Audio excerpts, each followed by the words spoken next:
Hi guys, and welcome back to my channel. Thanks for watching. So what I'm going to do for you now is the final packaging of how I'm doing my swap with Tamika's group and Scrap the World. And this swap is a twisted note card swap. And you had to make 3 sets of 3 note cards with matching envelopes. You had to put a lot of layers into it and just make it really substantial and pretty. So here's my card. I did do a tutorial on it. Okay, I don't know why my camera's delayed. Anyway, so I did do a tutorial on this, so be sure to check out my other video. But in my tutorial, I had not done the back nor the inside, and I had not done the envelope. So I'm just going to show you how I finished my cards. I am going to have a 3D envelope tutorial because I would love to say because I just wanted to show you guys how to make it, but it's because I only made 11 envelopes and I needed 12. So there's that. So here is the card.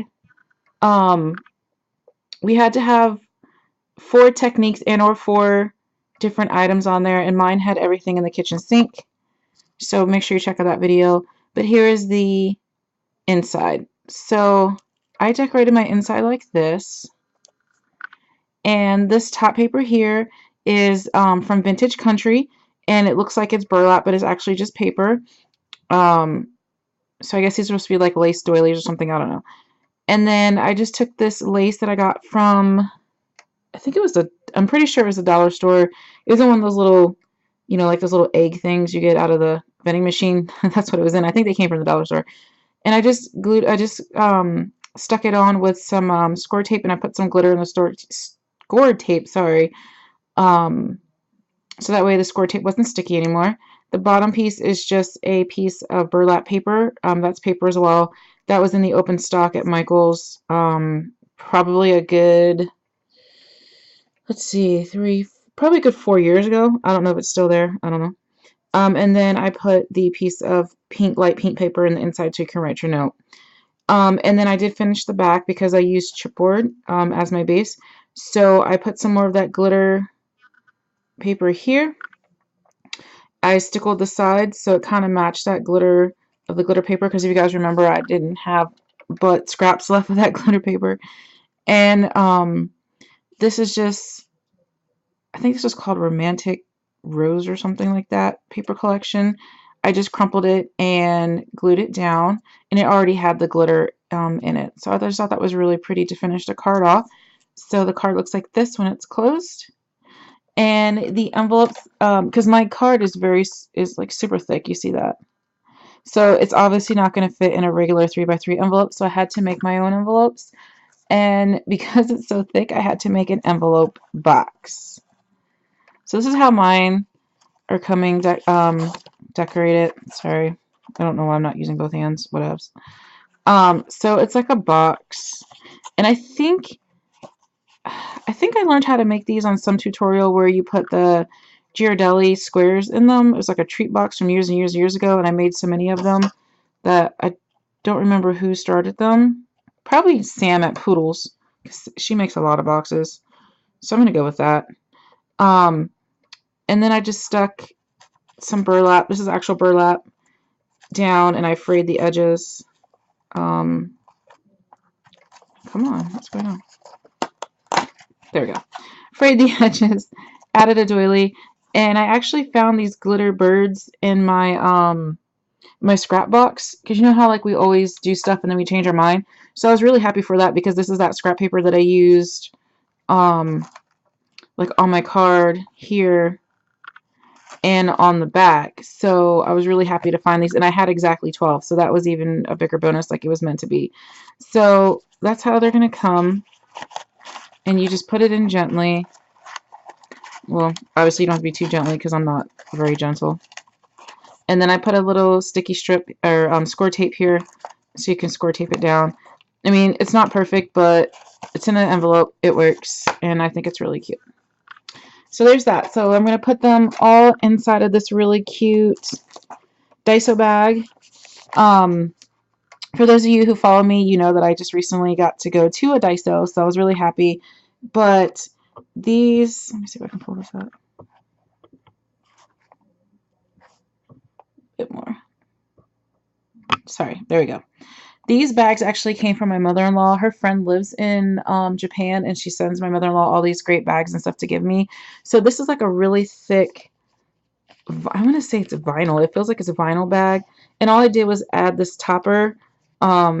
Just coincidentally, it's the same color that I was already using. So I could actually use my scraps from the envelopes, the envelope box things. I just made a topper and I tied it with a bow. And I'm going to tie my information from here. So that's it. My bag is simple because, I mean, everything else in the bag is highly, highly decorated. Also in the bag, my group mates are going to get some Daiso goodies. I went crazy and I went to Daiso, and it was just a mini Daiso, so I can only imagine what a mega Daiso is. And for those of you who don't know what Daiso is, it's the Japanese version of a dollar store, and they only have them in California and Washington, and I was recently in Washington, literally right around the corner from a Daiso, so I went, and I actually went, I think 3 or 4 times in a week. So there's that. But anyway, so my ladies are going to get some origami paper, which this paper is really, really nice to make like flowers and stuff out of. It's really thick.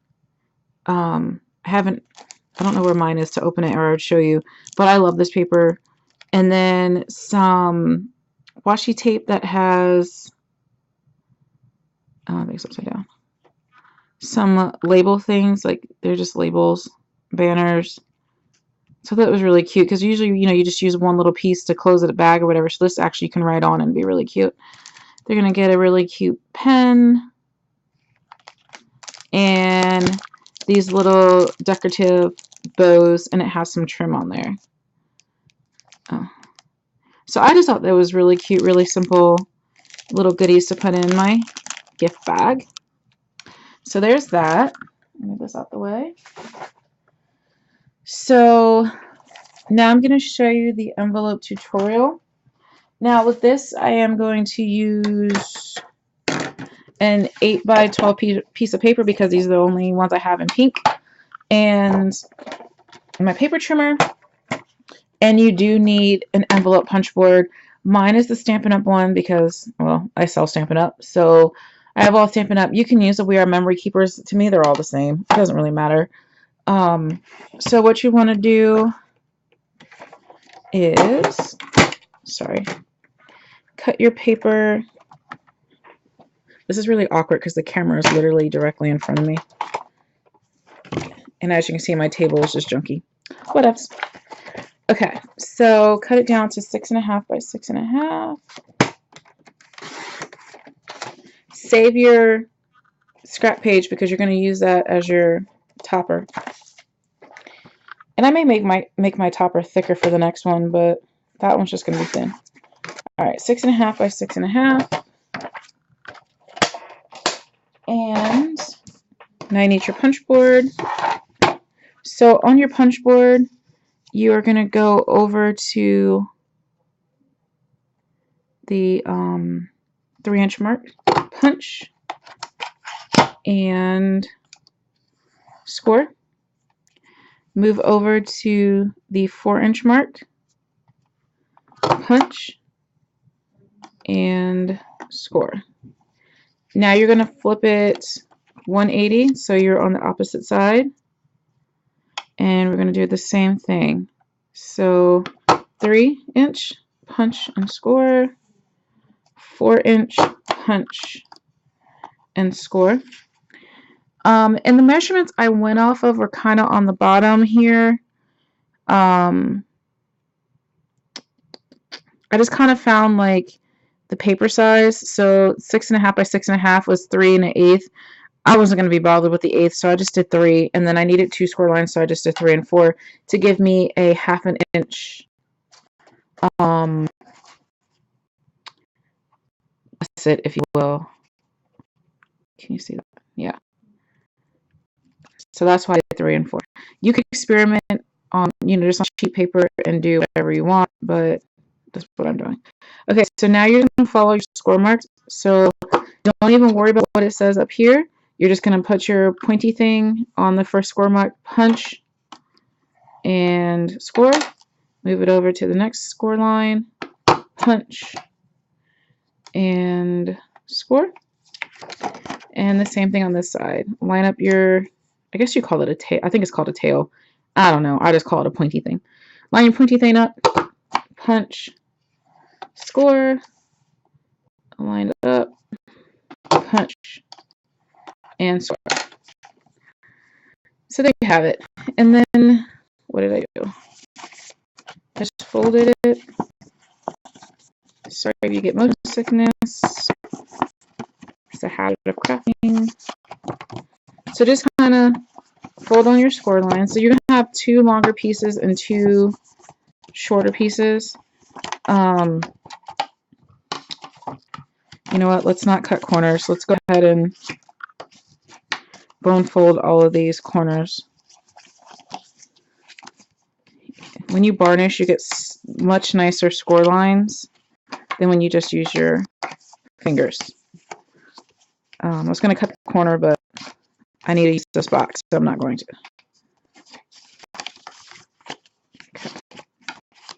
Okay. So as you can see, these 2 sides here are shorter or smaller than these 2 sides. So that's what you need. 2 small sides, 2 long. So we're going to take our paper snips or scissors, and on the bigger flaps, you're just going to cut this little box down like that. And on the other side, and here, and here. So now I have something that looks like that. See that? Right. So now what we need to do is we're going to apply score tape. I'm going to use a 1/4 inch. Use whatever you want. I'm just going to hear it here, but I'm not going to go all the way to the top.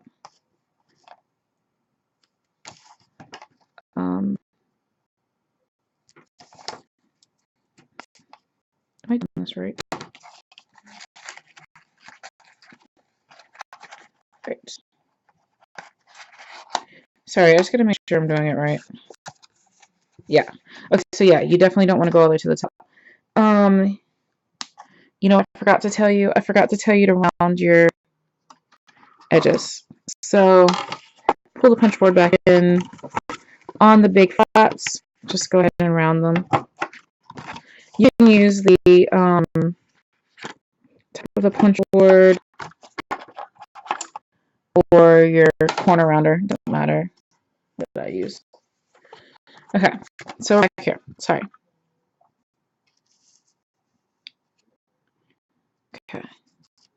So now what you can do is take off your score tape. You can use strip. I wouldn't suggest using what's that, AGT or whatever, or snail, or I don't know about fast fuse. I honestly haven't used fast fuse, so I don't know. But I like score tape or stitch strip, or people call it reel-line tape. So, oh, this one's called release tape. Whatever. Use a strong tape. So now we're just going to build this up. So put your flaps in and put that under. And you're just going to loosely lay it there. Don't push it hard yet because you just want to make sure your box lines up.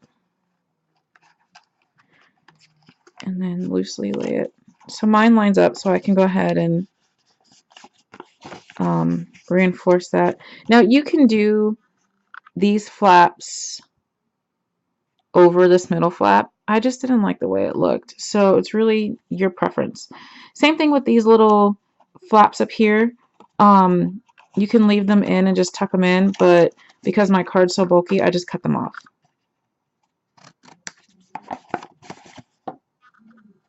And the reason I didn't cut them off in the first place is because just in case my box didn't line up, you know, maybe mismeasured or something, I could have easily just pulled this off and then did the other side. So I don't cut them off until I know my box on the bottom lined up. So there you have it. That's it. So then all I did was I took a piece of the burlap paper that I had. So see the other video as to where the burlap paper, how I did it. It's just from the Country Roads, or excuse me, Vintage Country paper line that I got from Recollections Michaels. Hot glued it. Don't be reckless on your hot glue. Don't burn your fingers because remember this does have holes. So don't be reckless. Okay. Just put it in the middle. And remember that has hot glue. I just use any tool. I don't care. I don't have specific hot glue tools or anything like that. Though I saw some really cool ones online that I think I want. Okay, then my doily, royal lace doily. Crumple it again. And just open it up. And now we're just going to pinch that middle again because I want the ruffly edges. You can do it nicer, pleated fold if you know, if your OCD doesn't allow you to do this, but I do not have time for that. Okay, right. There's that. Perfect. Hot glue in the middle again. And push this down. Use your special tools or whatever you have in front of you.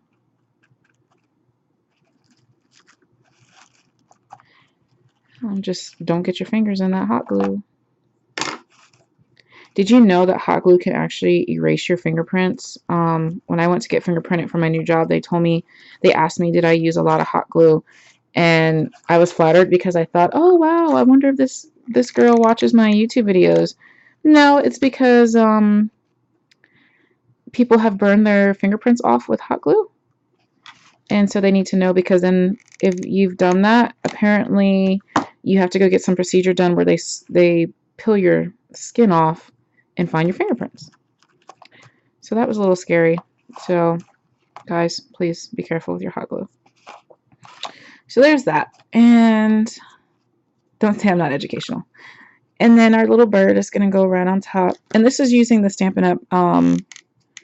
Bird Builder punch. And that punch has like a leaf and something else, but just using the bird. So just kind of put him on however you want. Fluff it up.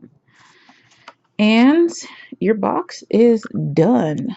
Let's put our card in. Be a little bit gentle. So, I mean, as you can see, my box is going to be a little bit wonky. It's never going to, they're not going to be perfect because, honestly, I should have did a 1-inch box, but it was just too huge. So I'm okay with it being a little bit crooked. If you're not, I mean, you can fix it, but this is what it's going to be. So that's that. And be on the lookout for my next video. It's going to be the challenge on my page, on my Facebook page, Coffee, Cake, and Crafting. Also here on my YouTube page, Tiffany Crafting Like a Boss McGill. And yeah, it's going to be a lot of fun. So thanks for watching, guys, and bye.